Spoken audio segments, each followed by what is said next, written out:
Hello, everyone. I'm Ruth Hansten, and we are talking today about part 5 of resilience, moving from the chaos of this crucible we are in to grit with grace. And so, as we talk about challenge, let's review briefly what our first 4 parts were. And if we look at beginning with compassion at 7 a.m., remember we talked about compassion for ourselves and others, especially in these times. We are only human. But keeping our commitment to our personal purpose, to the reason we are here, our connection that we use to support ourselves and for us to support others, that web that we have, that network that support us, and curiosity, that attitude of, what can I learn from this? How can we review how we're coming through this period of time? And now we go to challenge. And this is, again, where we are really not only refining what it is that we are doing, but we are also looking at courage now. Looking at the situation in a way that allows us to be more effective.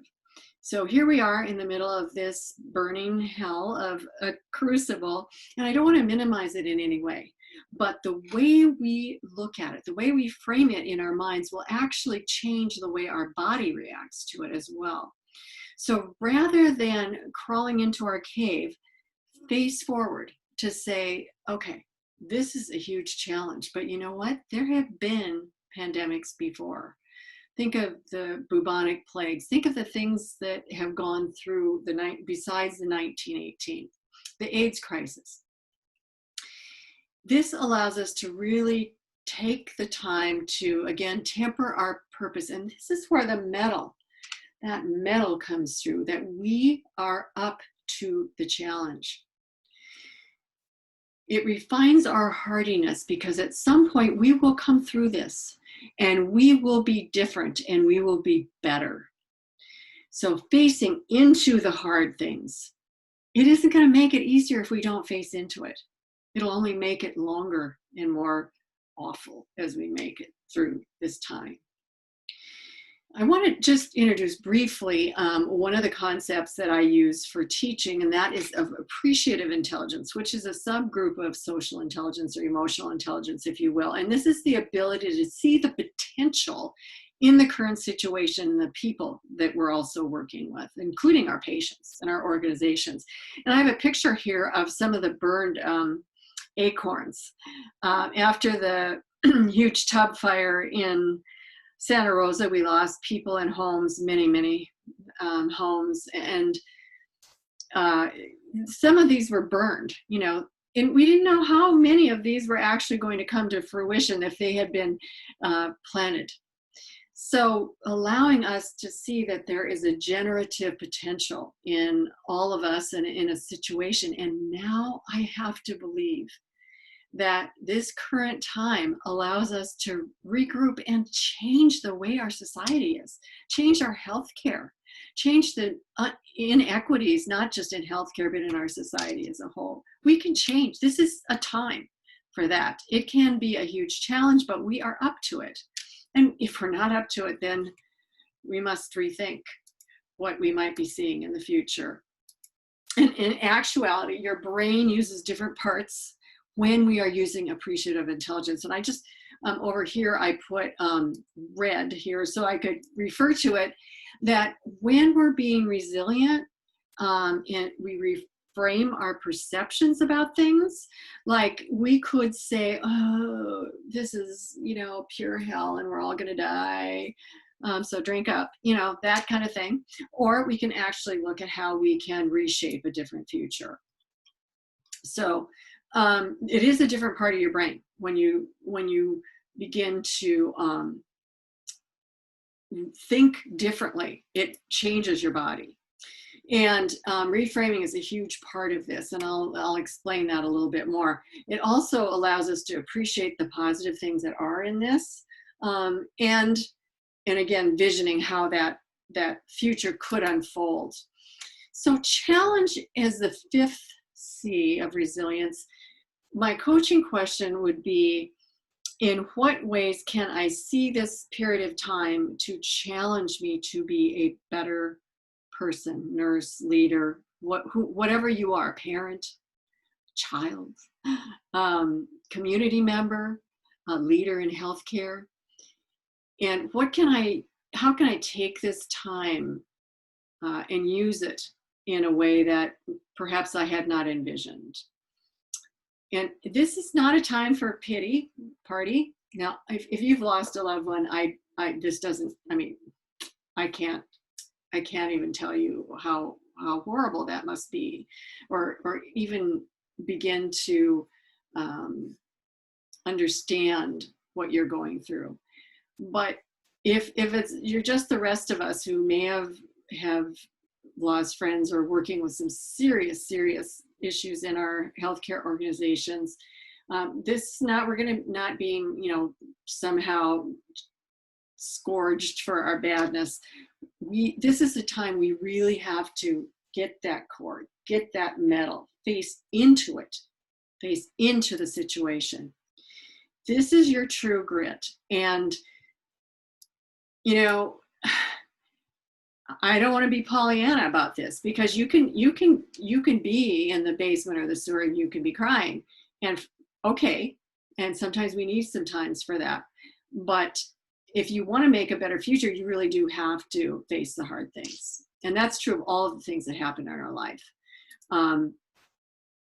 Even the people or the others that you see as enemies, there is value to you with them, to learn from them.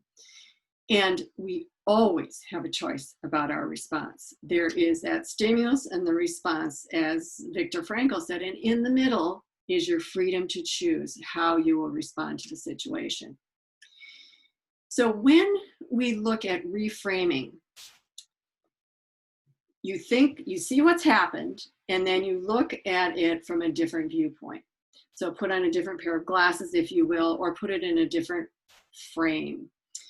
So right now, I choose to frame the situation that we're living in as a time that we can create the best social change that we've been needing for oh so very long. We can learn about the inequities and the racism and all the issues and how they affect people's health and their ability to live and earn.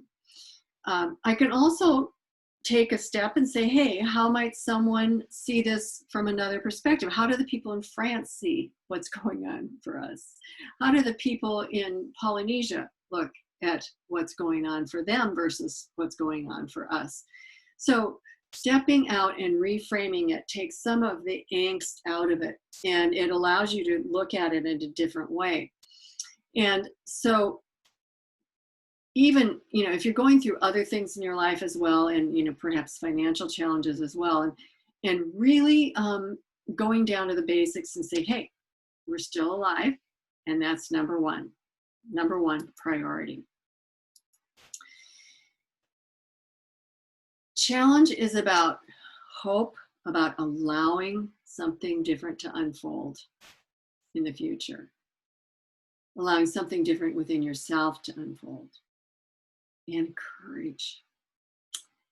And you gain strength and courage and confidence every time you look fear in the face and you say, you know what? I am suiting up and I'm going to work today. And we have not enough PEE, or not sufficient, and we have a unit full of COVID patients with them stacked up in the ER. And at some point, you will be able to say that you have lived through this horror, and you can take the next thing that happens. Eleanor Roosevelt said that.